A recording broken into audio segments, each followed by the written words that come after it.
মা মা গা রে গা ধনি সা গা রে রে সা মা মা গা রে গা মা মা গা রে গা মা মা গা রে গা ধনি সা গা রে রে। বাবার কোনোদিন গল্পের ছেলে আমাকে বলেছিল, তুই শিল্পী মানুষ, তুই যেখানেই থাকিস অন্তত আমাকে কাঁধে কাঁধে দিয়ে নিয়ে যা শ্মশানে, এইটুকু অন্তত করিস, এটা বলেছিল। নিজেকে খুব খারাপ মনে হয় এটাতে যে বাবার শেষটা আমি দেখতে পেলাম, মানে কাঁদতে পারলাম না, একটু মন খুলে প্রাণ খুলে কাঁদতে পারলাম না। মানে কি বলবো, এখন মনে হচ্ছে চিৎকার করে কাঁদি, হাওয়াও করে চিৎকার করে কাঁদি। গীতিময় স্টুডিও।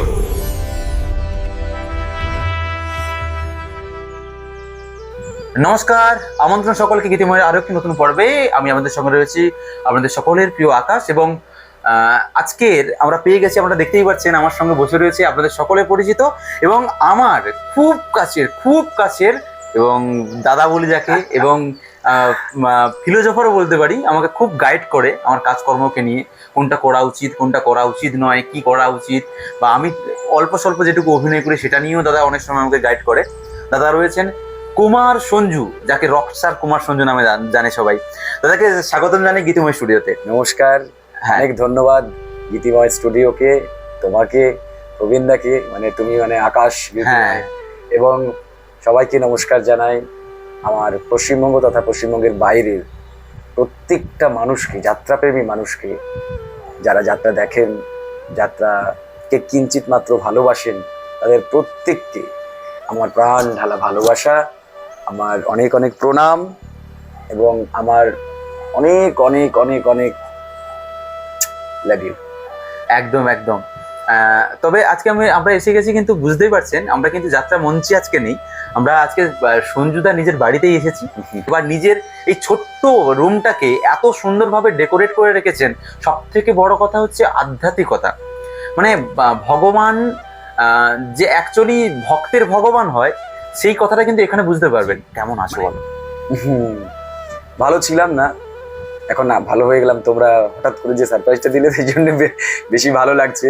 তবে বুকের ভেতরে একটা হয় না যে হঠাৎ করে কেউ কাউকে পেয়ে গেলে চলে আসে, মানে একটা যে বুকের ভেতর যে একটা উত্তেজনা হয়, সেটা একটা চলছে এখনো। এই ধুকপুকান একটা ব্যাপার, সেটা তোমার থেকে আমার বেশি হচ্ছে। কি করব, কি খাওয়াবো আমি, মানে কিটা করলে ভালো লাগবে, মানে কি করলে সেটা ভালো লাগছে। আর একটা জিনিস, আমি একটু অসুস্থ ছিলাম। আমি গত 15 দিনের আগে থেকে টাইফয়েডে ভুগছিলাম। টাইফয়েড নিয়ে আমি শোগুলো কমপ্লিট করলাম।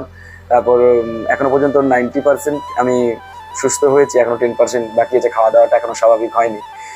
তো এত টানা শো ছিল, ছুটি ছিল না, ওই অবস্থায় আমাকে শো করতে হচ্ছিল। একদিন তো ঘাটাল হাসপাতাল এমার্জেন্সিতে রেখে তারপরে চন্দ্রকোনা শো করতে গেছি। তারপর ব্লাড টেস্ট হলো, টাইফয়েড ধরা পড়লো। কিন্তু ধরা পড়লেও কিছু করার নেই, ট্রিটমেন্টটাও চলছে, সেই সঙ্গে শোটাও করতে হচ্ছে, যেহেতু বুকিংগুলো রয়েছে। তারপর আমি বললাম যে এরপর নতুন কোনো বুকিং আর নেবেন না, কারণ আমার শরীরটা দিচ্ছে না, পাচ্ছি না। কারণ এবছরের প্রোডাকশনে পরিশ্রমটা একটু অনেকটা বেশি। যারা দেখেছে তারপর থেকে জানে। না, আমি বলছি মানে এখন মানে শারীরিক অবস্থা কিরকম, মানে ঠিক আছে তো মোটামুটি, মানে আজকে কথা বলতে পারবে? একদম একদম, মানে দর্শকের ভালোবাসা আছে দাদা, আমি এটুকু বলতে পারি। তোমার শারীরিক খারাপ মানে খারাপ হতেই পারে না, ঠিক আছে? দর্শকরা আছে, ওরা এটাই যেন হয়, এটাই যেন সবসময় সত্যি হয়, যেন আমি যেন খারাপ না হই, যেন সুস্থ থাকি। যার মাথার উপরে দর্শক ভগবানের হাত, সত্যিকারের ভগবানের হাত, সবকিছু হাত যার মাথার উপরে আছে, সে কখনো খারাপ সিজনে যাত্রা, আমি আগের গুলো নিয়ে কথা পরে বলছি। এই সিজনে যাত্রা করে তোমার কি ফিলিং বলো, মানে তোমার ফিলিংসটা কেমন? মানে আমি নিজের থেকে যেটা দেখেছি কালকে, দেখে মনে হচ্ছে যে এতটা পরিশ্রম বোধহয় আগের প্রোডাকশনে এত পরিশ্রম করতে হবে যে পরিশ্রমটা এবছর হয়েছে তোমার কোনোদিনই এই পরিশ্রমটা। এই শোটা করার পরে, মানে সিজনটা শেষ হওয়ার পরে তোমার ফিলিংসটা কেমন? প্রথম থেকেই খুব টেনশনে ছিলাম। এবছর আমাদের নাটকটা নিয়ে একটু সমস্যা ছিল। প্রথম দিকে যখন শোটা করি, তখন রেজাল্ট দর্শকের মানে কোথাও যেন পূর্ণতা পাচ্ছিল না, মিশ্র প্রতিক্রিয়া ছিল, কিছু একটা ছিল। সেই সঙ্গে সোশ্যাল মিডিয়াতে অনেক সবাই বলছে যে ভালো হয়নি, ভালো হয়নি।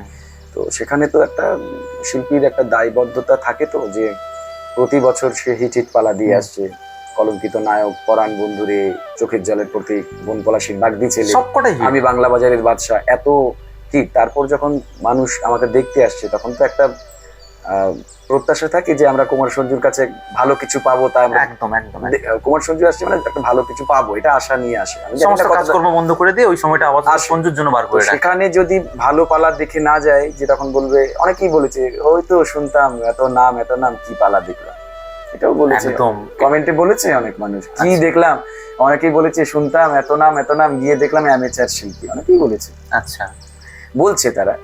তো অ্যামেচার প্রফেশনাল কি আমি কিছু বুঝি না, শিল্পী হয়। একদম তো তখন আমরা 2-1-4টে শো করার পর বুঝলাম যে আমাদের নাটকটা একটু গড়বড় রয়েছে। তারপর সেটাকে আমাদের এডিটিং করা হলো, এডিটিং করতে করতে একটু শো এর সময়সীমাটা একটু বেড়েও গেছিল। হুম। তো দর্শক বন্ধুদের যাতে ভালো লাগে, তারা যাতে নতুন কিছু দেখতে পায়, নতুন কিছু পায়, এবং যে গল্পটা আছে সেটাকে তো আর চেঞ্জ করতে পারছি না, তার মধ্যে দিয়েই আমরা যেটার প্রয়োজন, যে মানে অপ্রয়োজনীয় কিছু না, যেটা প্রয়োজন যেটা হতে পারে, এটা হলে ভালো লাগবে, তো সেটা করলাম। এবং ওটা করতে গিয়ে যে পরিশ্রমটা আমার হলো, আমি পরিশ্রমটা নিতে বাধ্য হলাম, না হলে মানুষ দেখবে কেন? পরিশ্রমটা আমি সেই জন্য নিলাম, হোক পরিশ্রম, কিন্তু মানুষকে আমি ভালো কিছু দিয়ে যাব, কারণ প্যান্ডেল থেকে মাথা উঁচু করে হ্যাঁ। বেরোতে হবে।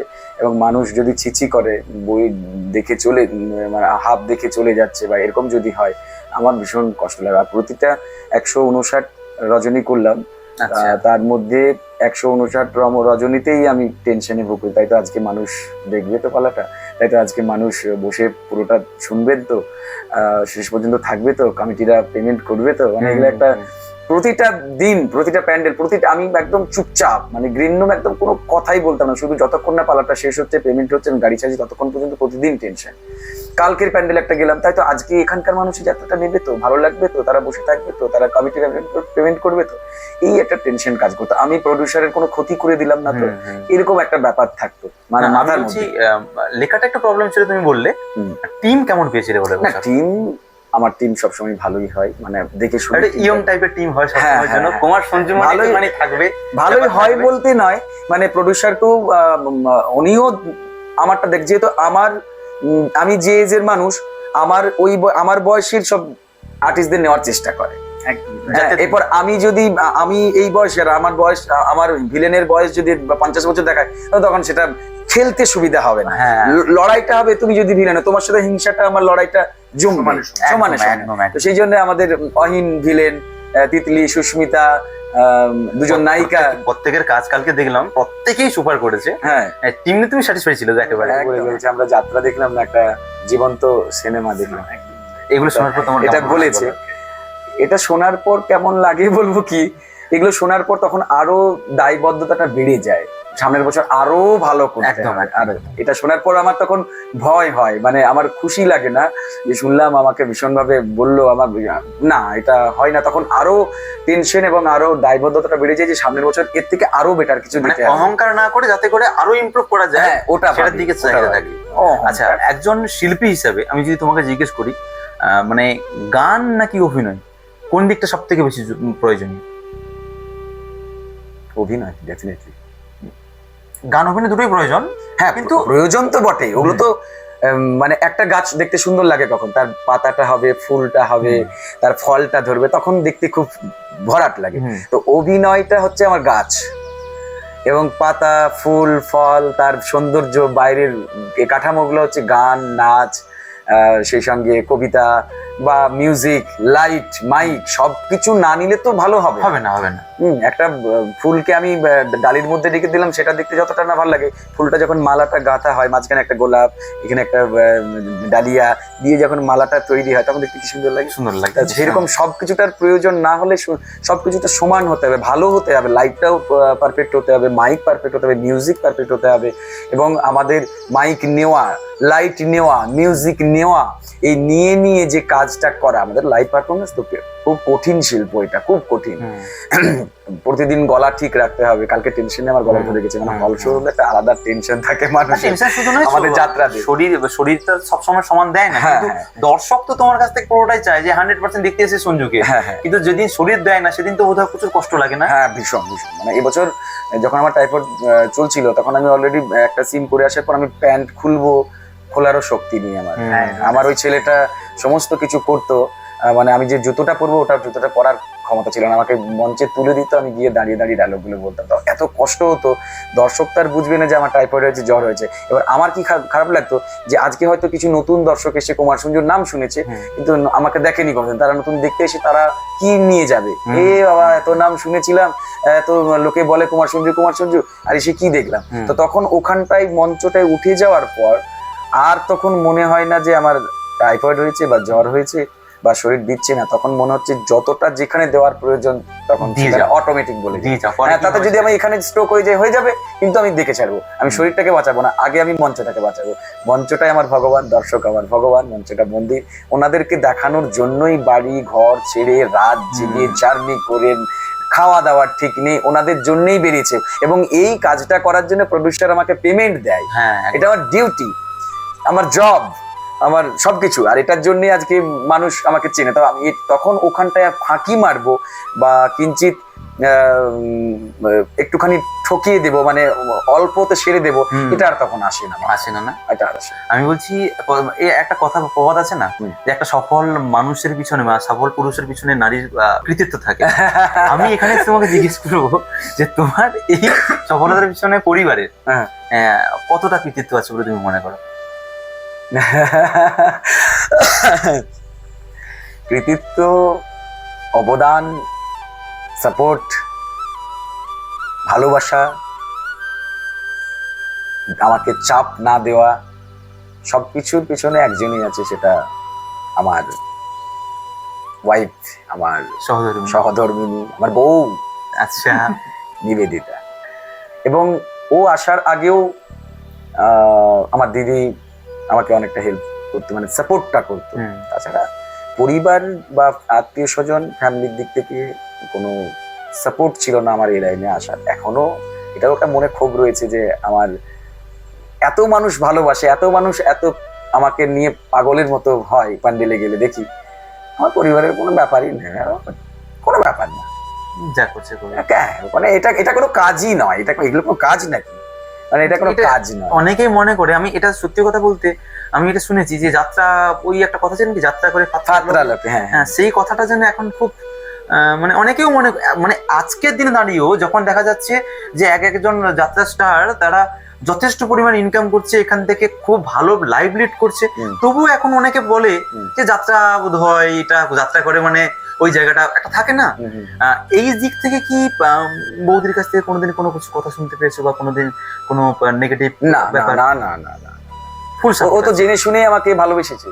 আচ্ছা, যাত্রা দেখতে গিয়ে প্রেমে পড়া আমাদের। আচ্ছা, ও প্রথম সারিতে বসেছিল, আমিও অভিনয় করতে করতে দেখেছিলাম। এটাও আবার পরে প্রশ্ন তুলেছে, তার মানে তুমি কি মঞ্চে প্রতিদিন অভিনয় করতে গিয়ে সব মেয়েকে দেখো না? এটাও একটা অসাধারণ। হ্যাঁ, অবশ্যই চোখে পড়ে যায়, কিন্তু তার মধ্যে চোখে পড়তে একজনকে এমন চোখে পড়লে সেটাই ভালো লেগে গেল, মানে একদম ওটা ছাড়া আর নয়, মানে একদম ফেভিকল হয়ে গেছি ওটাতে। তাছাড়া আমি এটাও খুব ভালো করে অনেকদিন ওর সঙ্গে সম্পর্ক তো দেখেছি, ও কিন্তু অভিনয়ের পাশাপাশি সামনের সারিতে কিংবা সামনে থেকে প্রায় 50 মিটার দূর অব্দি প্রত্যেকটা অডিয়েন্সকে নিখুঁত ভাবে ফলো করে। কে কোন সিনে উঠে গেছে, কোন সিনটা দেখেনি, এটা বাই টাইমিং সে ডায়লগ থেকে বলে দিত। আমাকে অনেকবার বলেছে, প্রবীণ দা তুমি এই ডায়লগটা থেকে এই ডায়লগ অব্দি এই 15 মিনিট ছিলে না, তুমি কোথায় গেছিলে? ইভেন কি শুধু আমি নয়, আমি দেখেছি ওর পরিচিত সবাইকে ভীষণ ভাবে ফলো রাখে, যে কে কতক্ষণ থাকলো, কে কোন সিনে বাইরে গেল, কে কোন সিনটাই মোবাইল। ইভেন কি তুমি জানো একবার একটা ফোন এসেছিল, আমাকে বলে দিল যে এই সিনটাতে তুমি মোবাইল ইউজ করেছিলে। বাবা, এত লক্ষ্য থাকে কি করে তোমার? না, এটা তুমি বলতে পারো আমি একটু মানে কি বলবো, এটাকে পাগলও বলতে পারো বা মানে প্রকৃতিস্থ নয় আমি এটাও বলতে পারো, মানে পাগল আর পাগল আর কি। পাগল কথাটা কিন্তু খারাপ কথা নয় দাদা। হুম, হুম, যারা দেখবে মানে কবিতা লেখে না, তাদেরকেও মানুষ পাগল বলে। হুম। ভবা পাগলা ছিল না? হ্যাঁ, হ্যাঁ, যারা কিন্তু দেখবে যারা কোন একটা কাজ নিয়ে পাগল মানে কাজ করতে চায় তাকে মানুষ পাগল বলে কিন্তু। আর পাগলটাকে আমি মনে করি যে পাগল যদি কাউকে কেউ বলে থাকে যে এটা নিয়ে পাগল, তো ওটা কিন্তু কমপ্লিমেন্ট, ওটাকে কিন্তু খারাপ কথা না, মনে করা যায় না। একদম একদম একদম। প্রবীণদা যেটা বললো ওটার পরিপ্রেক্ষিতে আমি কয়েকটা কথা বলতে চাই। আমার প্রশ্ন হচ্ছে যে মানুষ একটা যাত্রা অ্যারেঞ্জ করেছে কমিটিরা, হুম, সেখানে হাজার হাজার মানুষ যাত্রা দেখতে এসছে। হুম, তাহলে তুমি যখন ভাই যাত্রাটা দেখতে এসেইছো, পৌঁছে গেছো প্যান্ডেলে, বসেছো সামনের সারিতে, হুম, তুমি যাত্রাটা দেখো। এটা মাথার মধ্যে কেন আমি ঢোকা ওদের আসে না। তুমি যখন যাত্রা দেখতে এসেই পড়েছো, বসেছো 3 ঘন্টা, তাহলে 3 ঘন্টা দেখি এদেরকে তো আর পাবো না। হুম, এটা মোবাইলটা আমার পৈতৃক সম্পত্তি, আমার হাতের মুঠোয় আছে। আমি বাড়িতে গিয়েও মেসেজ কি এসছে বাড়িতেও দেখতে পাবো, হুম। ইউটিউবে দেখতে পাবো, ফেসবুকটা যা যা কিছু হচ্ছে সেটা বাড়ি থেকেও দেখতে পাবো। একদম, তাহলে আমি এখন যাত্রা মঞ্চের যাত্রা প্যান্ডেলে বসে আমি ওদেরকে 3টে ঘন্টা দেখি না ওরা কি করছে। আর যদি আমার মোবাইল ঘাটাই কাজ আছে, তাহলে আমি বসবো কেন? আমি চলে যাই না পিছনে অন্ধকারে বসে মোবাইল ঘাটি না, কি দরকার যাত্রা কোনো দেখতে? অসুবিধা নেই। আমি দেখছি আমার একটা মারাত্মক সিন চলছে, আকাশ মানে বাজ পড়ছে, আকাশ ভাঙা প্যাথর চলছে, মিউজিক একদম ফেটে যাচ্ছে, একদম সামনের সারিতে বসে মোবাইল ঘেঁটেই যাচ্ছে, কোনো ব্যাপার কিছু যায় আসে বুঝেছো না। দাদা? হ্যাঁ, আমি একটু মেটা চেঞ্জ করি, কারণ তুমি হ্যাঁ, অনেকটা হ্যাঁ, সিরিয়াস হয়ে যাচ্ছ। আমি একটা মজার প্রশ্ন করি। আচ্ছা বলো। আমি বলছি তোমাদের তো লাভ ম্যারেজ হলো, লাভ ম্যারেজটা হওয়ার পর তুমি কখনো অ্যাপ্রোচ করোনি যে অভিনয় নায়িকা হিসেবে মিসেস কে নিয়ে কোনোদিন মঞ্চে যাওয়ার কথা? না না মানে না, মানে ঘরের লক্ষ্মী মঞ্চের লক্ষ্মী যদি কোনোদিন হয়ে যায়। না না না না, ওর মধ্যে সব গুণটাই আছে। ও ভীষণ ব্রেনি, পড়াশোনা এখনো চলছে। ও ও যেটা ভালো লাগে সেটাই করুক। তারপরে আমার ঘরে আমার ছেলে আছে, ওকে এখন দেখভাল, ওকে বড় করতে হবে, ওর সমস্ত কিছু। তারপর আমি তো অভিনয় করছি, হ্যাঁ, আবার ও কেন না না, আমি বলছি ও আমি বলছি মানে বৌদি কি কোনোদিন বলেনি যে আমি করতে চাই? না, কোনোদিন বলেনি না? কিন্তু করে দেখে দিতে পারবে, হ্যাঁ, আমার বিশ্বাস। সেটা তো আমি জানি। আমার বিশ্বাস, কারণ ছেলেকে গান শেখাচ্ছে ও, ওখানে দেখে এসে ম্যামের কাছ থেকে সমস্ত কিছু দেখে নিয়ে এখানে ছেলেকে এসে রেয়াজ করাচ্ছে, নিজে বাহ। গাইছে। না, আমি তোমার ছেলেকে একদিন দেখলাম, তোমারই পেজে দেখেছিলাম যে ওইখানে কিছুটা মন্ত্র পাঠ তুমি স্টেজে করাচ্ছিলে। মানে এটা না এখনকার দিনে পাওয়া যায় না। সন্তানদেরকে নিয়ে সময় কাটানোর মতো মানুষ তো পাওয়াই যায় না। আর তোমার মতো এত ব্যস্ততার মধ্যে থেকে সন্তানের জন্য সময় বের করে তাকে এই জিনিসগুলো শেখানো, আধ্যাত্মিকতার মধ্যে তাকে মানে আমরা তো পৃথিবীতে আসার সময় আমাদের আদি গোবিন্দকে বলে এসেছিলাম পৃথিবীতে এসে তার নাম গানটা করব, কিন্তু ছোটবেলা থেকে একদম বৃদ্ধ হয়ে গেলাম, আমাদের আর সময় হলো না তার নাম গান করার। তো যাই হোক, তুমি যে সেই জায়গাটা তৈরি করতে পেরেছো বা সন্তানের মধ্যে যে ছোটবেলা থেকে সেই আধ্যাত্মিকতা দিতে পেরেছো, এটা খুব ভালো জিনিস। কিন্তু মানে এটা তুমি তোমার মাথায় কি করে এলো যে মানে তুমি কি এটা ভাবতে সবসময় যে আমি সন্তান হলে এটা করবো? ভাবতাম না সবসময়, আমি নিজে যেটা করেছি আমার অভিজ্ঞতা থেকে আমি সেটাই ওকে প্লে করছি। না, আর বাচ্চাকে ক্ষেত্রে তো মায়ের মানে কারণ সন্তানকে মানুষ করার ক্ষেত্রে সব থেকে বেশি হচ্ছে মায়ের হচ্ছে কৃতিত্ব থাকে। তো সেক্ষেত্রে তুমি যেটা মানে তুমি অবজারভেশন করেছো, তুমি বলেছো যে এটা করার দরকার আছে, তুমি তো সবসময় থাকবে না, মা কিন্তু সবসময় কিন্তু মেনটেন করবে। তার মানে এটাও ঠিক যে তুমি কিন্তু তোমার সহধর্মিণীকে মানে আধ্যাত্মিকতার মধ্যে আনতে পেরেছো এর আগে। আনতে পারেনি, ও এরকম আমার মতোই। বাহ, এ তো 16 গুণ মিলে গেছে। মানে আমি যেরকম একে একে দুই হয়ে আমি যেরকম ও সেরকম, মানে আমরা দুজনেই মানে আধ্যাত্মিকতাটা নিয়ে ভীষণ ভাবে একে অপরের পরিপূরক। হ্যাঁ হ্যাঁ। এবার আমি এটা বলতে চাই যে ছোট বাচ্চা একটা তো মাটির ডেলা, ওকে তুমি যেমন ভাবে তৈরি করবে সেরকমই তৈরি হবে। যে পথে তুমি সংস্কার যেমন দেবে, কালকে যেমন ডায়লগ বলেছিলাম যে একজন সন্তানের জীবনে বাবার ভূমিকাটা কিন্তু বিরাট, কারণ বাবার শিক্ষা চেতনা আদর্শই পারে সন্তানকে পৃথিবীটা চিনতে। এটা ডায়লগটা ছিল কালকে। বাবা নামক বদলের ছায়াটা হ্যাঁ, দরকার, খুব দরকার, খুব তো আমি দেখলাম যে মা তো লেখাপড়া এই সব শেখাচ্ছে, বাবাকে সংস্কার শেখাতে হবে। আমি যেটা করব ও শুনবে। ও আমার ছেলে এখন কেউ বাড়িতে আসলে প্রণাম করা, পায়ে হাত দিয়ে ও নিজেই করবে। তারপর ঘুম থেকে উঠে ঠাকুরকে আগে দর্শন করতে হয়, ওটা আগে দর্শন করবে। স্কুলে যাওয়ার আগে মা বাবাকে প্রণাম করা, ঠাকুরকে প্রণাম করা, বা যখন বিছানায় শোবে তখন মন্ত্রগুলো বলে ঘুমাবে। মানে এই 5 বছর বয়সে হনুমান চালিসা ওর ফুল মুখস্থ। তারপরে কৃষ্ণের প্রণাম মন্ত্র, লক্ষ্মীর প্রণাম মন্ত্র, সরস্বতীর প্রণাম মন্ত্র, মহাদেবের, নারায়ণের, এগুলোকে আমি শেখাচ্ছি, মানে শিখে গেছে, রোজ ওকে বলাতে বলাতে বলাতে শিখে গেছে। আমার এটা বক্তব্য যে বাচ্চাকে প্রথমে পড়াশোনার ওই ভারী ভারী ব্যাগ চাপ না দিয়ে প্রথমে আধ্যাত্মিকে ঢেলে দেয়। এটা আমার অভিজ্ঞতা থেকে যদিও বা বলছি, সবার ভালো সবাই ভালো নাও লাগবে নেবে না। আধ্যাত্মিকতাটাকে তুমি 1 থেকে 5 বছর 7 বছর পর্যন্ত তুমি তাকে ঢেলে দাও, পড়াশোনার চাপ দিও না, রেজাল্ট খারাপ করছে ঠিক আছে, কোনো অসুবিধা নেই, আচ্ছা, পড়াশোনাতে অত ইম্পর্টেন্ট দিও না, ও আগে বুঝুক পড়াশোনাটা কি জিনিস, হ্যাঁ ও নিজের থেকে করবে, বুঝবে। আধ্যাত্মিকতাটাকে ওকে শেখাও, তারপরে দেখবে বাচ্চার কি কোথায় যাবে।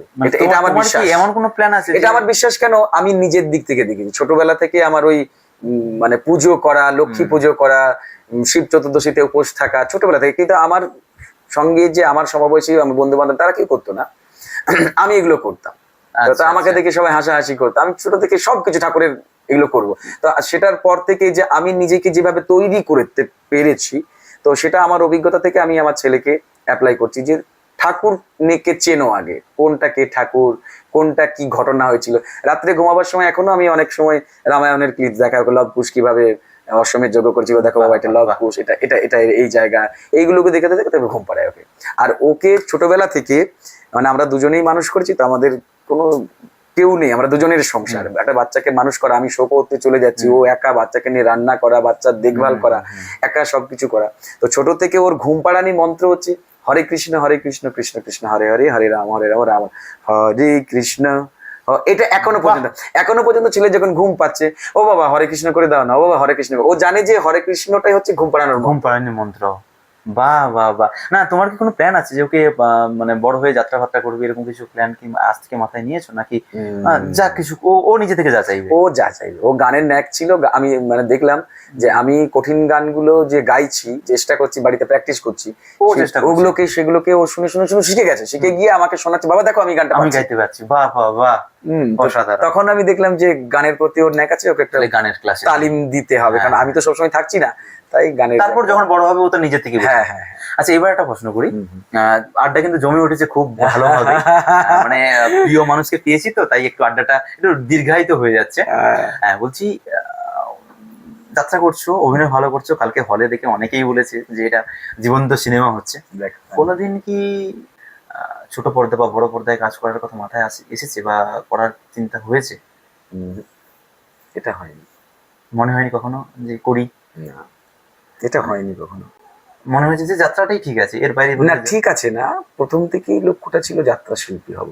আচ্ছা, এটা আমি অনেক জায়গায় বলেছি যে কাকুলি চৌধুরীর শ্রীমতী 420 যাত্রাপালা দেখে আমি মাটি ছুঁয়ে প্রতিজ্ঞা করেছিলাম যে আমি জীবনে যাত্রা শিল্পী হতে চাই।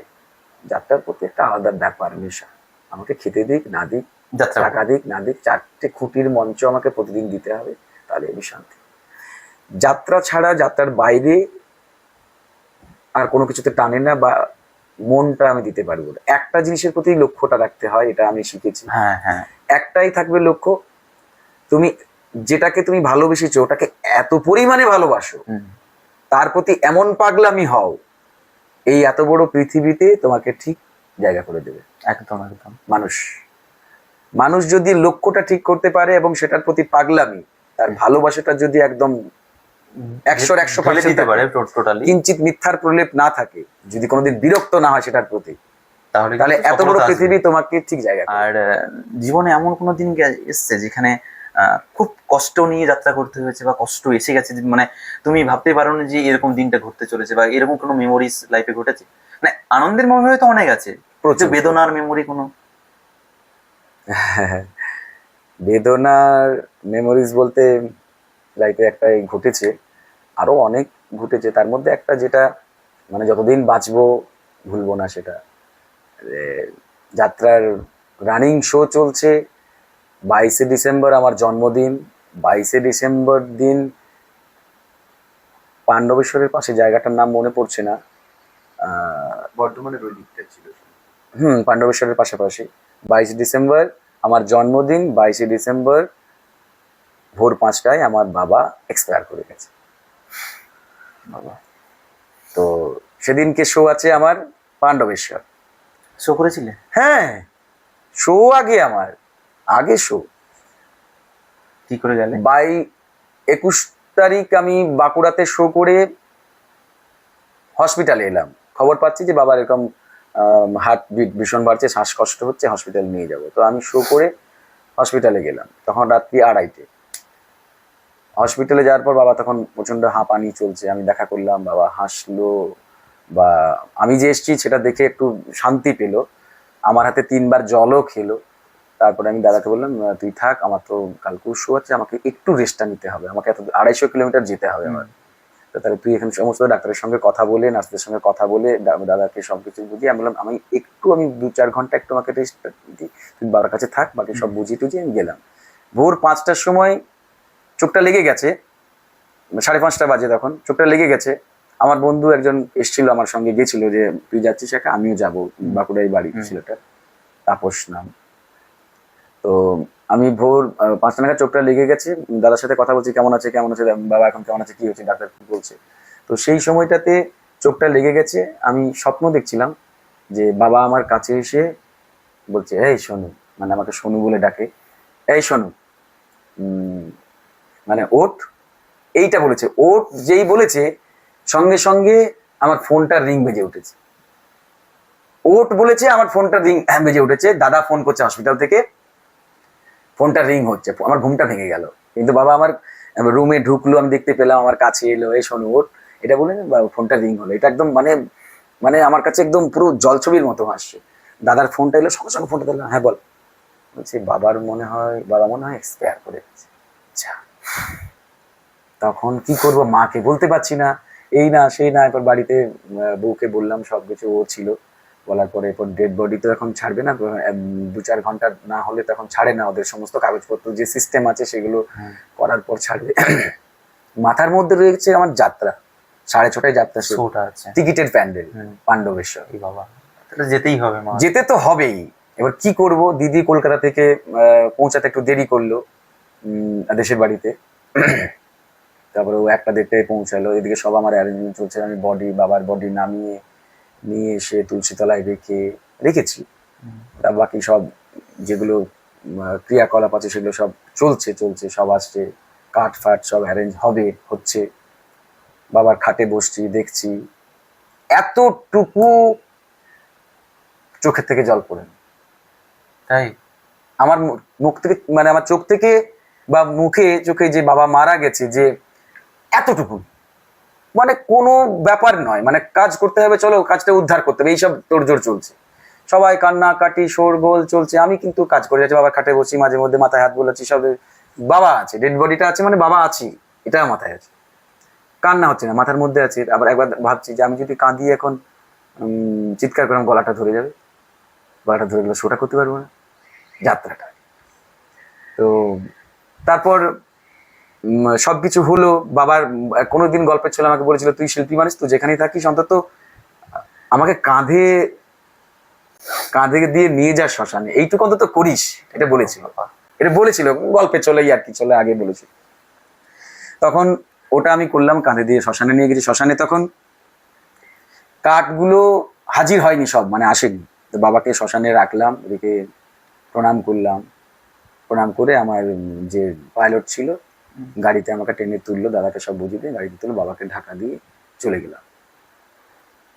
খুব ইচ্ছে হয়েছিল হাউ হাউ করে কাঁদবো প্রচন্ড ভাবে, মানে স্বাভাবিক, মানে যে আমি মানে প্রাণ খুলে কাঁদবো, এটা কাঁদতে পারছি না। আমার শোটা আছে ওখানে, গাড়িতে যাচ্ছি, কিছু তো খেতে হবে, বাবা এদিকে কাজকর্ম তার সব চলছে। তো আমি গেলাম, শোতে খবর পেয়ে গেছিল তখন নন্দিদা আমাদের বলে দিয়েছিল যে একটু আজকে যেন গার্ড দেখা হয়, যাতে আমি বললাম যে আজকে যেন আমার কাছে কেউ গ্রিন রুমে দেখা করতে না আসে, বা আমার দিকে আমাদের সহশিল্পীরা যাতে আমাকে কেউ না তাকায়, আমার চোখের দিকে, মানে গ্রিন রুমে না তাকায়, তাহলে কি হবে, আমি ভেঙে পড়বো। এরপর আমাদের নন্দিদা প্রডিউসার সমস্ত পুলিশ দিয়ে রেখেছিলেন, কেউ ঢুকতে পারেনি, সবাই ফুল মিষ্টি কেক পায়েস নিয়ে এসছে আমার কাছে। মানে সঞ্জুর জন্মদিন ফেসবুকে তো সবাই পোস্ট করেছে, দেখে নিচ্ছে আজকে বার্থডের দিনে সঞ্জুর শো দেখতে যাচ্ছি, যারা আমার বার্থডের দিন যে এরকম দিন তো মানুষ বুঝতেই পারে। হ্যাঁ, এবার সব নিয়ে এসছে, কিন্তু কাউকে ঢুকতে দেয়নি। তারপরে আমি শোটা করলাম, শো করছি, ফোনে শুনতে পাচ্ছি বাবার এখন চিতা শেষ হচ্ছে, আমারও ওদিকে যাত্রার লাস্ট সিন চলছে। তারপর শেষে বললাম, আমাকে যখন গান করার জন্য অনুরোধ করা হয় তখন মানে মানে তখন তখন শেষে আমি বলেছিলাম যাত্রা কেমন লেগেছে, মানুষকে বললাম যাত্রা কেমন লেগেছে, ভীষণ ভালো, ভালো লেগেছে তো, ঠিকঠাক আছে তো সবকিছু, হ্যাঁ ঠিকঠাক। সবাই বলছে হ্যাপি বার্থডে সঞ্জুদা, হ্যাপি বার্থডে। আমি বললাম আজকে আমার জন্মদিন, সবাই ফেসবুকে হয়তো জানেন, অনেকেই জানেন না, কিন্তু আসল কথা হচ্ছে আজকে আমার জন্মদিন, আমার জন্মদিনের দিন আমার জন্মদাতা বাবা আজ ভোর 5টায় ছেড়ে চলে গেছে। আমি মানে চিতায় যে দেখবো, চিতাটা যে দেখবো বাবা চলে যাচ্ছে সেটাও দেখতে পাইনি, বা বাবার শেষকৃত্যটা আমি করতে পারিনি। তোমাদেরকে আনন্দ দেওয়ার জন্য আমি এসেছি, যাত্রাটা দেখাতে এসেছি। তো আমি এই জিনিসটা জীবনে কোনোদিন ভুলবো না, যে একটা যাত্রা শিল্পীর লাইফ কতটা প্যাথেটিক হয়, কতটা কষ্টের হয়। মানে নিজেকে খুব খারাপ মনে হয় এটাতে, যে বাবার শেষটা আমি দেখতে পেলাম। মানে কাঁদতে পারলাম না, একটু মন খুলে প্রাণ খুলে কাঁদতে পারলাম না। মানে কি বলবো, এখন মনে হচ্ছে চিৎকার করে কাঁদি, হাওয়াও করে চিৎকার করে কাঁদি বাবাকে নিয়ে, বাবাকে জড়িয়ে না না ধরে। না ছাড়ো, আমি অনেকটা জায়গাটা সত্যি কথা বলতে আমারও চোখে জল চলে এলো। আমি বলি সমস্ত সিচুয়েশন, কারণ এবছরের যে প্রোডাকশনটা হ্যাঁ, যে দর্শক বন্ধুরা দেখেছে নিশ্চয়ই ওখানে দেখেছে যে বাবা মাকে নিয়ে কি অভিনয় ছিল শুধু। অসাধারণ ওই কথাগুলো অভিনয়, বলার তো সময় সেই তো ওই জিনিসগুলো একটা চোখে আসবে অভিনয়ের না। সঙ্গে তো বাস্তব জীবনটা না, চলেই ঠিক আসবে আছে। কখনো কখনো। না আমি এই আর দেখেছি প্যাথোসটাকে আমি যাত্রাতে বাবা মায়ের পা ধুয়ে জল খেতে, হ্যাঁ হ্যাঁ আর হ্যাঁ তখনই তার বাবা মায়ের চিতাটা জ্বলছে, সরি বাবার, তো মানে আমি কতটা বুঝতে কষ্ট পারছি না লাগছে। যে সিচুয়েশনটা ঠিক কোন মোমেন্টে যাচ্ছিল, ওর একদম। ভেতরে কি হচ্ছিল। আমি তো অভিনয় করলাম না, তো আমি অভিনয় মানে বাস্তব, আমি বাস্তবটাই রিয়েলটাই করেছি। আচ্ছা ঠিক আছে চলো দাদা, মানে সত্যি কথা বলতে মানে ভালো এই থাকো জায়গাটা তুমি, একদম এমন হয়ে গেল, কামনা করি। তোমার পক্ষেই তো এটা সম্ভব হয়েছে। আর উনি যেখানেই আছেন থাকুন, ভালো থাকুন, সেই মানে কি বলবো, এছাড়া তো আর কিছু বলার নেই। দাদা না, বাবা আমাকে বলেছিল তুই শিল্পী মানুষ, তোর কাজটা সবসময় ইম্পর্টেন্ট দিবি, এইসব আমাদের অত সমাজের সংস্কার তোকে মানতে হবে না, তুই তুই তোর জায়গায় ঠিক থাকবি, এটা আমাকে বাবা বলেছে। তোকে সব এটা কিছু একমাত্র নিয়ম বাবাই বলতে পারে। বাবাই বলেছিল, তুই শিল্পী মানুষ, তোকে ওইসব আমাদের, আমি মারা গেলেও যেসব নিয়ম কানুন এইসব হবে না। বাবার অস্থি নিয়ে এসে গঙ্গায় বিসর্জন দিয়েও শো করতে গেছি। তারপর আমি প্যান্ডেলে যাত্রা করে এসে যখন সকালবেলায় বাড়ি পৌঁছালাম, বাবার চিতায় 1 কলসি জল দিয়েছি।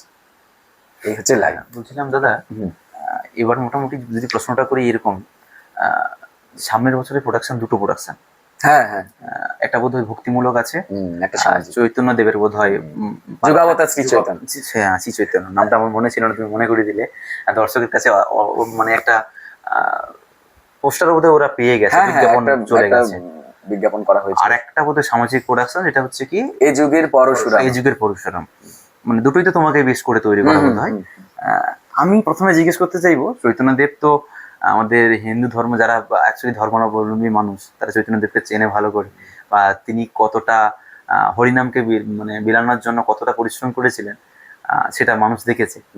সেই ক্যারেক্টারটা তুমি করবে, কতটা এক্সাইটেড? ভীষণ ভাবে, ভীষণ ভীষণ ভাবে। একটা চ্যালেঞ্জিং ব্যাপারও তো আছে। চ্যালেঞ্জিং ব্যাপার। সব থেকে আগে বলবো যে এটার জন্য থ্যাঙ্কস জানাই নন্দিদাকে, জি নন্দী বাবু মহাশয়কে হ্যাঁ। প্রণাম জানাই। আর থ্যাংক ইউ ভগবানকে জানাবো কি, ওনার কৃপা না হলে কারোর হয় না। হবে না। উনি না চাইলে, সব মানুষের ইচ্ছের উপর কিচ্ছু হয় না, কিচ্ছু উনি হয় না চাইলে কিচ্ছু হয় না। আজকে নন্দিদা আমাকেই কেন চৈতন্যের ভূমিকায় অভিনয়টা করেন, চৈতন্য পালাটাই উনি বেছে নিলেন, আরো তো আধ্যাত্মিক অনেক রয়েছে। ছিল। হ্যাঁ হ্যাঁ, তো সেটা উনি হয়তো দেখেছেন আমার মধ্যে কিছু, যে কীর্তনটা আমি যাত্রা শেষে তো করি, কীর্তন নিয়ে অনেক তথ্য কথা বলি, বা আমার কীর্তনটা খুব প্রিয়, ভালো লাগার একটা জিনিস, কীর্তনটা আমার একটা ভালো লাগার জিনিস। যাত্রা শেষে আমি কীর্তনই করি, সবাইকে, মানুষকে একটু সনাতন ধর্মের আমাদের বা একটু পুণ্য সঞ্চয় করে যাবে, কীর্তন শুনে বাড়ি যাবে, এটা বলার চেষ্টা করি, মানুষকে শোনাই। আমি অন্য কোনো গান করি না। তো এটা আমার ভালো লাগার বিষয়। তাও ভগবান হয়তো বলেন তুই আমার এত প্রচার করছিস, নাম এত গুণগান করছিস, চল আমার ভূমিকা এবার অভিনয় কর একবার। এটা হয়তো উনি বলছেন। হ্যাঁ, তো এটা তারপরে আমি যখন ঠিক হলো আমাদের যে যুগাবতার শ্রী চৈতন্য করবো, তখন আমি বলছিলাম এক কথায় ডান, একদম এক কথায় ডান বললাম। আমাকে ভাবার আমি সময়ও দিইনি, বলে এটা আমি করতে চাইছি, এটা কেমন হবে, ডান করুন, আমি বললাম। কারণ উনি উনি উনি তো অনেক কিছু ভেবেছেন তারপরে তো কথাটা আমাকে কিন্তু আমাকে আমার একটু চাপে রয়েছি, কারণ আমাকে রীতিমতো রিসার্চটা করতে হচ্ছে। হ্যাঁ আর কারণ এখন তো সোশ্যাল মিডিয়ার যুগ, তারপরে মানে যেহেতু আধ্যাত্মিকের ব্যাপার, তো এখানে প্রপারলি আমাকে ওটা করতে হবে। এখানে কোনো রকম আর্টিফিশিয়াল বা বানানো কিছু তো চলবে না। চলবে না, চলবে না। উনি কিভাবে হাঁটতেন, উনি কিভাবে চলতেন, আমরা তো কেউ দেখিনি তা ওনাকে, হ্যাঁ। কিন্তু পড়ে যেটুকু নলেজে আসবে বা উপলব্ধ। দেখে ওনার মূর্তি দেখে, ওনার কিছু ভিডিওস দেখে, যে উনি কিরকম ছিলেন, এইগুলো রূপদান করাটা এটা আমার কাছে একটা চ্যালেঞ্জ। চ্যালেঞ্জ আর অবশ্যই। চেষ্টা করব। আমি তো, উনি ছিলেন 7 ফুট লম্বা, 6.5 ফুট লম্বা ছিলেন, ওনার চেহারা ছিল, আমরা তো ওনাকে সরাসরি দেখিনি, শুনেছি, ওনার কিছু নিদর্শনের আমরা দেখেছি। তো আমি তো মহাপ্রভু নই, আমি ওনার চরিত্রে রূপদান করব। তো রূপদান করতে গেলে একদম ওনার মতোই তো আমি হব না। না, এটা হতে পারে না, কারোর মতো কেউ হতে পারে না। তারপরে উনি তো একজন হ্যাঁ, ভগবান। হ্যাঁ, তো আমি রূপদান করব। সেখানে অনেকেরই প্রশ্ন থাকবে, না এটা মহাপ্রভু এরকম ছিলেন না, মহাপ্রভু এরকম ছিলেন না, এরকম ছিলেন, এগুলো তো অমিল থাকবে। এগুলো তো সবকিছুটা তো আমি 100% না, না, বলতে দিতে পারবো তবে না। নতুন কিছু তো পেতে চলেছে। হ্যাঁ, নতুন কিছু। কিন্তু যেহেতু কীর্তনাঙ্গের বই, এখানে প্রপারলি কীর্তনাঙ্গের যে গান হবে, এখনকার গান দিলে তো হবে না। না, না, না, না। তখনকার দিনে কি গান ছিলেন আমাকে সেটা করতে হবে। হ্যাঁ, ওই ভজনগুলো, হ্যাঁ, হ্যাঁ, ওই পদাবলীগুলো হ্যাঁ, একদম একদম একদম করতে হবে। তো এটা অনেকটা জানার বিষয়, অনেকটা জানতে হবে। তারপরে আরেকটা জিনিস, যখন আমি ডান করলাম, নন্দিতা যখন রাজি হলেন, তারপরে আমি মানে ভীষণভাবে রাত্রে ঘুম হচ্ছে না, চিন্তায় আসছি। তখন আমি গ্রিন সিগন্যাল একটা পেয়েছি, এটা এখন বলবো না, পালাটা হওয়ার পরে আমি বলবো। হ্যাঁ, হ্যাঁ। আমি না, green আমি signal এখানে একটা পেয়েছি। ছোট প্রশ্ন করতে পারি। মানে কীর্তনাঙ্গের গান মানে তো খোল করতালে একটা ব্যাপার থাকে। হ্যাঁ, নিশ্চয়ই। এই পালাতে কি করতাল বা খোলের কিছু ব্যাপারটা পাওয়া যেতে পারে? দেখো, এখন ইনস্ট্রুমেন্ট চেঞ্জ হয়ে গেছে, সেই ফ্লেভারটা বার করবে। হয়তো খোল একদম অরিজিনাল শ্রীখোল নিয়ে হয়তো বসবে না, কিন্তু খোলের আওয়াজটা আমাদের এখন তো ইনস্ট্রুমেন্ট ভাগ হয়েছে, সেগুলো ক্যারি করাও তো মুশকিল। শিক্ষা না নিয়ে বসলেও আমরা যেটা দেখেছি হুম। মহাপ্রভুকে হুম। বাংলার মাঠে মাঠে শিখল নিয়ে বাজিয়ে, ও, ওটা সিনে সিনে, হ্যাঁ হ্যাঁ, ওগুলো হতে যেটা পারে, হয়, ওগুলো হতে তো পারে। সেটা সম্পর্কে তোমার কি আশাবাদী? হ্যাঁ, শিখল বাজানোর অভিজ্ঞতা বা বাজিয়েছো কখনো? বাজাইনি, বাজাবো, এইবার অবশ্যই শিখতে হবে। শিখতে হবে। তাহলে কি একদম, আমরা একদম। এটা আশা করতে পারি যে মঞ্চে সামনের বছর কুমার সঞ্জুকে শিখল বাজিয়ে হরিনাম সংকীর্তন করতে দেখতে হ্যাঁ, দেখা যাক এতদিন আমরা কি কি সিন আসছে এটা দেখি। কিন্তু প্রবীণদা বললো, আমার মনে একটা কথা বললো, এটা কিন্তু থাকলো আবদার। কিন্তু আচ্ছা, আচ্ছা। সামনের সিজনে আমরা যেন দেখতে পাই, সেই যাত্রার মধ্যেও, যাত্রা শেষে হোক, একটা নিজে তুমি শ্রীকুল বাজিয়ে গান করবে, একদম, এটা তুমি তুলবে। একদম। আমি চেষ্টা এটা করবো। আমার তরফ থেকে একটা আবদার আমি থাকলো। জাস্ট সিকোয়েন্সটা বুঝলাম যে চৈতন্য মহাপ্রভু মানে এরকম কিছু থাকতে হ্যাঁ, পারে, কোনো না কোনো আমি একটা চেষ্টা scene তো করবো, আশা করি আমি থাকবে। চেষ্টা করবো, একদম, আমি একদম। চেষ্টা করবো। এবার যদি সিন আসে ওই ধরনের যে গানটা উনি করছেন বাজিয়ে, তাহলে তো ডেফিনেটলি আমাকে করতেই একদম, হবে, আমাকে একদম, ঠিক ডেফিনেটলি আছে। এটা কিন্তু আশা করলাম তোমার কাছে। চেষ্টা আমার একটা ছোট প্রশ্ন রয়েছে তোমার কাছে। বলো। অনেক বছরের যাত্রার অভিজ্ঞতা তোমার রয়েছে, অনেকদিন ধরে দেখছি। বর্তমানে আমরা দেখতে পাই অনেকে অনেক নির্দেশনা দিচ্ছে, অনেক পালা লিখছে। তোমার কি কখনো মনে হয়েছে যে তুমি নির্দেশনা দেবে কিংবা পালা লিখবে? খুব কঠিন প্রশ্ন তোমরা করে ফেলো। আমি নির্দেশনা গত বছর দিয়েছিলাম, সাথী পাল, আমাদের সাথী পালের যে যাত্রাটা হয়েছিল, শোটা ফুলের মতো ফুলন দেবী, আচ্ছা, আচ্ছা, আচ্ছা। মনোনিকা অপেরাতে। ওটা আমার আর প্রীতম ডিরেকশন ছিল, প্রীতম আমার বন্ধু। তো সেটা করে আমরা মানুষের কাছে নতুন কিছু সৃষ্টি করতে চেয়েছিলাম। তারপর থেকে আমি এটা, কাজটা প্রচুর হ্যাঁ, আমার কাজটাকে নিয়ে ভীষণ ভাবি আমি, মানে অভিনয়টাকে নিয়ে ভীষণ ভাবি ওইদিকে সময় দিতে আমি। আর ওটা, আর তো সব থেকে বড় কথা, সবার দ্বারা সবকিছু সম্ভব নয়, সবার দ্বারা সবকিছু। আমি কাজটা আমার ইম্পর্টেন্ট, যেটার জন্য মানুষ আমাকে চিনেছে, আমি ওই কাজটাকে আগে ভালো করে করি, আর বাকিগুলো করি। এদিক ওদিক করতে গেলে জায়গাটা ঘেটে যায়। জানি না সবাই পারে কি করে, আমি তাদেরকে অনেক ধন্যবাদ জানাই যারা পারে। আমি পারি না, আমার ধাতে আসবে না, আমার অত কিছু নলেজ নেই। সামাজিক এই যুগের পরশুরাম সামাজিক পালা আমাদের সর্বাধিক জনপ্রিয় কালজয়ী পালাকার, আমাদের সবার প্রিয় এবং সব থেকে সিনিয়র লেজেন্ড যাকে বলা হয়, উৎপল রায়। উৎপলদার লেখা রয়েছে? উৎপলদার লেখা তো ফাটাফাটি প্রোডাকশন, আমি আপনাকে বলে দিলাম। উৎপলদার লেখা যারা দেখেছেন তারা জানেন। আর কুমার সঞ্জু যদি উৎপলদার পালায় পড়ে বাংলা বাজারে বাচ্চাটা আপনারা দেখেছেন, তো আশা করি একটা চমক আসতে চলেছে, এটা তো আমরা মানতে চলেছি। মানতে পারি তো নাকি এখন থেকে? আমি বলতে পারবো না, আগে আসুক, মাঠে যাই, তারপর তোমরা তুমি তুমি তো মানে আশা করবে, পাগল লোক সঞ্জুদাকে ভালোবাসো তুমিও, তো তুমি আশা করতেই পারো, কিন্তু আমি এখন থেকে বলতে পারি না এটা যে কি হবে না হবে, আগে হোক পালাটা, চেষ্টা করি আগে। আমি অনেকদিন থেকে কাজ করছো এবং খুব মজা করেই কাজ করছো, এবং যাত্রা করতে করতে রকস্টার সুপারস্টার সঞ্জু হয়েছে, ঠিক আছে, দর্শকের ভালোবাসায় মানে দিক থেকে দিগন্তে ছড়িয়ে পড়েছো। তোমার কি কোনোদিন মনে হয়েছিল যে গীতিময় এসে তোমার কাছে সাক্ষাৎ জীবনে কোনোদিন মনে করিনি, জীবনে কোনোদিন ভাবিনি, মানে এটা আমার এক্সট্রা পাওনা। ও রে বাপ, কি প্রশ্ন প্রবীণ দা আমাকে যখন বললো যে সঞ্জুদার বাড়িতে যাবো, মানে আমি কি যে এক্সাইটেড ছিলাম, বললাম আমি ভাবলাম যে ঠিক আছে, একটা সময় মঞ্চের সামনে দেখতাম, জানতাম না, মানে কথা বলার সুযোগ ছিল না, একটা সেলফি নিতে গেলে ভাবতে হতো, ঠিক আছে, সেখান থেকে সঞ্জুদার বাড়িতে আসবো আর বাড়িতে এসে সঞ্জুদার সামনে বসে কথা বলবো, এটা তো বিশাল বড় পাওনা। আমার ভীষণ ভালো লাগছে যে তুমি আমার বাড়িতে এসে এত আড্ডা, এত গল্প এবং আমাকে এত কিছু প্রশ্ন জিজ্ঞেস করছো, এটা আমার পরম পাওনা, পরম সৌভাগ্য যে তুমি এসছো আমার বাড়িতে, মানে অসাধারণ। তোমাদেরকে শুধু কি প্রশ্ন উত্তরই হয়ে যাবে, একটা গান শুনবো? এই আজকে গলা খারাপ আছে। না না না দাদা, এটা বলতে হবে না, দেখো হারমোনিয়াম তুমি রেয়াজ করছিলে, ঠিক আছে, মানে আমরা ওই রেওয়াজটাই শুনবো। একদম একদম একদম, এটা একদম পারফেক্ট কথা বলে বলেন না। যেহেতু আমরা আসার সঙ্গে সঙ্গে বাইরে থেকে শুনতে পাচ্ছি হারমোনিয়ামের রেয়াজ হচ্ছে, আমি প্রথমে ভাবলাম বাবু করছে, তারপরে যখন এসে দেখলাম যে কেউ নেই, তুমি নিজেই করছো। তোমার যদি মানে খালি গলাতে তোমার গলা যদি বসাও থাকে, যা থাকুক না কেন, ওই আওয়াজই কিন্তু গীতময় দর্শক শুনবে। তো তুমি একটা আপাতত দুটো লাইন বলে, আমি বেশি বলবো না, আমি জানি গলা খারাপ আছে, আমি জানি তুমি একটু অসুস্থ আছো, দুটো লাইন হলেও তুমি কিন্তু গীতিময় দর্শকের শোনা।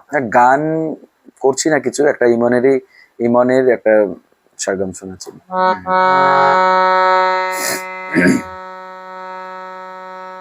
মামা গারে গা ধনি সা গা রে সা, মামা গারে গা ধনি সা গা রে সা, পা পা পা ধা পা নি ধা পা মা গা রে সা, পা পা পা ধা পা নি ধা পা মা গা রে সা, মা মা গা রে গা ধনি সা গা রে সা, মা গা মা নি ধনি সা সা রে রে সা, গা রে সা মা গা রে সা, নি সা ধনি সা সা, সরি সা নি সা নি ধনি ধা পা ধা পা মা পা মা গা রি গা রি সা, সনি সা নি সা নি ধনি ধা পা ধা পা মা পা মা গা রি সা, মা মা গা রে গা ধনি সা গা রে সা, মা মা গা রে গা, মা মা গা রে গা, মা মা গা রে গা ধনি সা গা রে সা।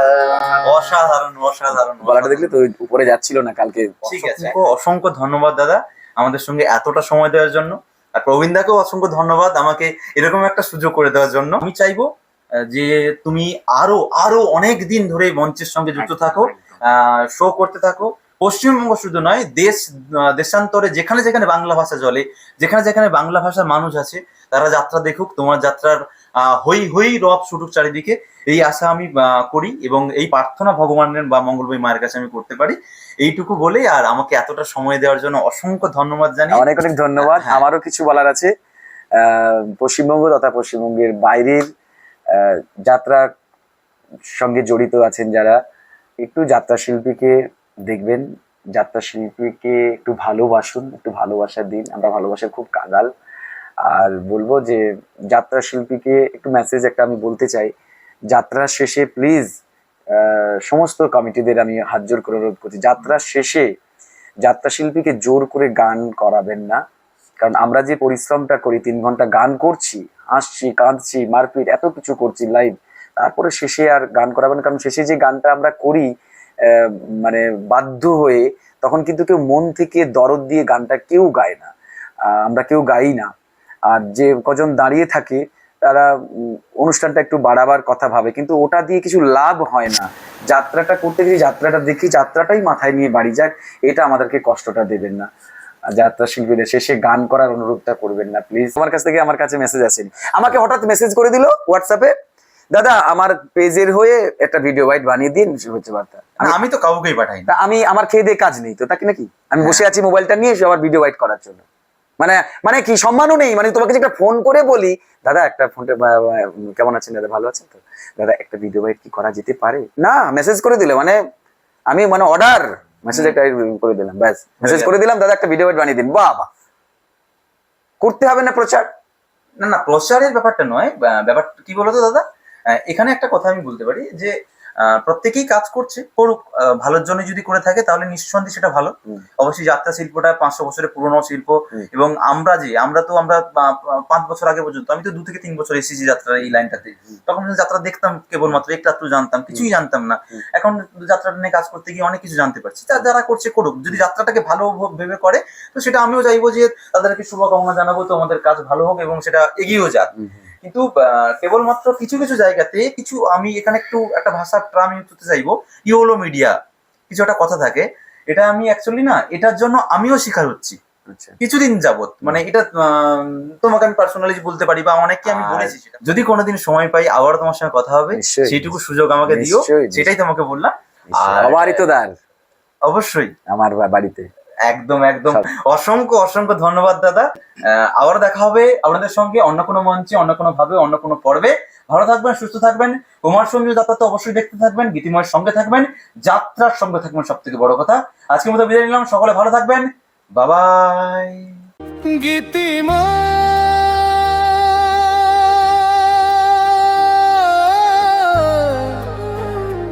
যাত্রা